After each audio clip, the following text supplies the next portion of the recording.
नमस्कार दोस्तों, बिहार एएनएम 10 शासनों में क्या है अपडेट। क्वालिफाइड के केस हारने के पीछे का रीज़न क्या है, कारण क्या है, आप सभी को पता है। सिंगल बेंच का जजमेंट आया, डबल बेंच का जजमेंट आया, अब जो है सुप्रीम कोर्ट की बारी है। तो क्या गलतियां रही, किन गलतियों के चलते जो है इस तरीके से जजमेंट आए, और आखिर क्यों जो है सुप्रीम कोर्ट में जीतने की उम्मीद बढ़ गई है, इसके ऊपर भी बात करें। किन बातों को जो है सावधानीपूर्वक करना है, कौन से काम जो है सावधानीपूर्वक करना है, इन सारी बिंदुओं पे बात करेंगे। आपको पता है सेल्फी पे सेल्फी हुए जा रहा है, इसका क्या असर पड़ेगा, और आने वाले दिनों में जो है कब तक सुनवाई होगी, इसके ऊपर भी बात करेंगे। जो 2018 वाले हैं उन्होंने जो है वकील अपना रख लिया है, और जिस तरीके से जो मैसेजेस आए हैं आप देखेंगे कि कई 11 लाख के आसपास उन लोगों ने जो है 11 लाख में जो है सारी चीज़ें किया है। बहुत सारी जानकारी आपको इस वीडियो में देने वाले हैं। ये वीडियो को स्टार्ट करते हैं। ठीक है, सबसे पहले हम बात करेंगे जो है क्वालिफाइड के जो है केस हारने के पीछे रीज़न क्या रहा है। आप सभी को पता है जब सिंगल बेंच का जजमेंट आया उसमें जो है आपको क्वालिफाइड का कोई पक्ष नहीं था, सरकार केवल थी। लेकिन जैसे ही डबल बेंच का बात आया उसमें जो है क्वालिफाइड भी पार्टी बने, सरकार भी गई, लेकिन जो है सरकार का केस लीडिंग था। इसलिए जो है क्वालिफाइड के जो वकील थे, चाहे अशोक चौधरी जी हो या फिर चित्तरंजन बाबू जी हो, इन लोगों को मौका नहीं मिल पा रहा था, क्योंकि केवल पीके शाही सर बोल रहे थे। तो जो ये अंततः ये हुआ कि जो है सही तरीके से सारी चीज़ें नहीं रखी गई जैसा कहा जाता है। तो जो है फिर जो है डबल बेंच पे यही हुआ कि जो है क्वालिफाइड वालों को जो पक्ष में जजमेंट नहीं आया, न्याय नहीं मिल पाया। लेकिन आप जब सुप्रीम कोर्ट की बात करेंगे, सुप्रीम कोर्ट देखेंगे, तो इसमें जो है क्वालिफाइड का केस ही लीडिंग है, इसमें सरकार नहीं है, सरकार का केस लीडिंग नहीं होने जा रहा है। यानी जिस तरीके से क्वालिफाइड वकील रखेंगे उनकी बात को ही सुना जाएगा वहाँ पे।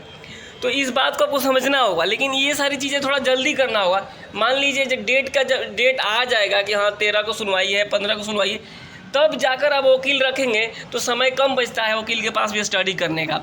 क्योंकि आप देखेंगे आपके यहाँ कोई प्रोग्राम है, फंक्शन है, आप उसी दिन कपड़ा सिलवाने जाएंगे तो आपको क्या लग रहा है, सही तरीके से आपका कपड़ा सिलाएगा? नहीं सिला पाएगा, आपको रेडीमेड लेना पड़ जाएगा। तो वही बात यहाँ पे भी आती है। अगर आप सही तरीके से पहले वकील हायर कर लेते हैं तो जो है वकील जो होंगे उससे रिलेटेड जो केस होगा वो स्टडी करेंगे और उसको लगाएंगे, आगे बढ़ेंगे, उस पर चर्चा करेंगे। लेकिन जो है होता क्या है क्वालिफाइड के साथ, यही होता है। मैंने हाई कोर्ट में भी देखा था कि जैसे डेट की सुनवाई आती है फिर वकील खोजना शुरू होता है और फिर वकील रखते हैं, जिसके चलते जो है सारी चीज़ें सही नहीं हो पाती है। लेकिन इस बार जो है क्वालिफाइड थोड़ा आगे आए हैं और सब एक साथ हैं, चाहे वो अंजलि जी हो, सुधांशु जी, शेखर जी, कोई भी हो, सारा लोग मिलकर लड़ रहे हैं इस केस को इस बार। तो इस बार जो है थोड़ा जल्दी करना होगा। 1-2 दिन में लोग दिल्ली निकल रहे हैं और वहाँ पे जाकर आपको सारी चीज़ें तय कर लेंगे कि कौन से वकील को रखना है। और सबसे ज़रूरी बात यही है कि यही चीज़ पहले करना होगा, नहीं तो इस बार भी अगर हम लोग लेट कर गए तो दिक्कत हो जाएगी। यहाँ पर आप देखेंगे कि जो 2018 वाले हैं, जैसी ये इसकी जो है सच्चाई, इसकी जो है हम पुष्टि तो नहीं करते हैं, लेकिन जैसे मैसेज आए हुए हैं आप देखेंगे कि 11 लाख के आसपास यहाँ पे जो है बात किया गया है 2018 वालों की तरफ से वकील के लिए। तो उस तरीके से जो है क्वालिफाइड को भी आगे आना पड़ेगा और आगे आकर के जो है आपको बहुत सारी चीज़ें करनी पड़ेगी, तभी जाके जो है आपको न्याय मिल सके। तभी आप लोगों को भी जो है सुप्रीम कोर्ट में अच्छा से वकील रखना पड़ेगा, तभी जाके आप लोगों को न्याय मिल पाएगा। तो आप सभी को पता है कि बहुत सारे सेल्फी हो चुका है, जिसमें डिम्पल कुमारी, पूजा जी, अंजलि जी समेत काफ़ी पिटिशनर बने हुए हैं। 100 से ज़्यादा लोग पिटिशनर बन गए। इन पिटिशनर बने होने से फ़ायदा भी है, केस में थोड़ा मजबूती भी मिलेगा। लेकिन जो है आपको कुल मिलाकर इस बात को आपको समझना होगा कि आप सभी को आगे आना होगा। जो भी क्वालिफाइड बने, अभी तक किसी ग्रुप से नहीं जुड़ी हुई है, या फिर उनको ऐसा लगता है कि जो है होगा तो सबका हो जाएगा, नहीं होगा तो किसी का नहीं होगा, यही जो बात है ना क्वालिफाइड को हार करा सकती है, हार दिलवा सकती है। तो जितने भी क्वालिफाइड बने हैं, आप लोग हमारे वीडियो को देखते हैं, हमारी बात को मानते हैं, तो जो है आप सभी से मैं रिक्वेस्ट करूंगा कि आप सभी आगे आइए और जो है इस केस में अपना सपोर्ट और समर्थन दीजिए। चाहे आप अंजलि जी को दें या शेखर जी की टीम को दें, सबको एक ही है, किसी को भी दीजिए, लेकिन दीजिए, तभी जाके आप आगे बढ़ पाएंगे। अन्यथा फिर वही होगा जो पहले से होता चला आ रहा है। जो चीज़ें हैं मैं सही वही बता रहा हूँ, क्योंकि आप देखेंगे कि हर जगह बिना आपके सपोर्ट का कुछ होगा नहीं।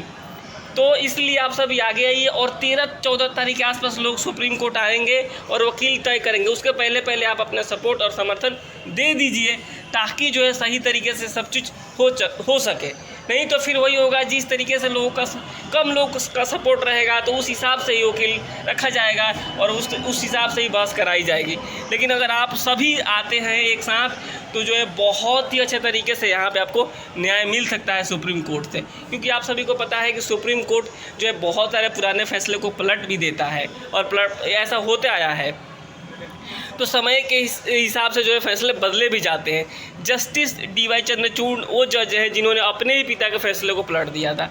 तो बहुत सारी चीज़ें होगी यहाँ पे, अगर लेकिन आप चाहते हैं कि इस केस पे बने रहें तो आपको आगे आना पड़ेगा, सपोर्ट करना पड़ेगा, वरना ऐसे ग्रुप में मैसेज देखते रह जाएंगे, फिर वही आपके हाथ में कुछ लगेगा नहीं। तो आप सभी से मैं रिक्वेस्ट करता हूं कि अगर आप जो है बात करना चाहते हैं, इस केस से संबंधित जानकारी चाहते हैं, जुड़ना चाहते हैं, तो शेखर जी का नंबर दिया हुआ है, आप इनसे बात कीजिए और बात करके जो है ग्रुप से ज्वाइन कर जाइए, जुड़िए, जो पूछना है पूछिए। किसी भी आप टीम से हो, कहीं भी हो, अगर क्वालिफाइड हैं तो सपोर्ट अपना कर दीजिए, जहाँ करना है वहाँ कीजिए। मैं किसी इंडिविजुअल आदमी को नहीं कर रहा हूँ, सपोर्ट चाहिए, आप सभी का समर्थन चाहिए, तभी कुछ होगा, नहीं तो इसमें आगे कुछ नहीं हो पाएगा। तो यही है पूरी जानकारी। फिलहाल अब इस बात को मान के चलिए कि जो है बहुत ही जल्दी आपको डेट मिल जाएगा अगली सुनवाई के।